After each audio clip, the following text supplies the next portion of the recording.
Hello everyone, আসসালামু আলাইকুম। Welcome back to my channel রাখিস টুকটাক। কেমন আছেন সবাই?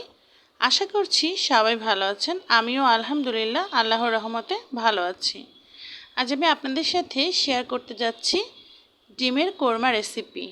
আমি কিভাবে ডিমের শাহি কোরমা রেসিপিটি রান্না করি সেটাই আপনাদের সাথে আজ আমি শেয়ার করব।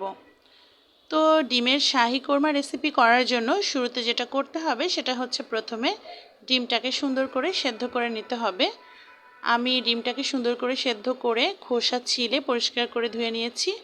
তারপর এই যে একটি পাত্রে ডিমগুলো নিয়ে আমি একটা নাইফের সাহায্যে ডিমগুলোকে হালকা কেচে নিচ্ছি। তো এইভাবে প্রতিটা ডিম আমি একটু কেচে নিব, নিয়ে তারপরে আমি ডিমটাকে ভেজে নিব। তো দেখতেই পাচ্ছেন আমার সবগুলো ডিম কিন্তু একে একে কেচে নেওয়া হয়ে গেছে।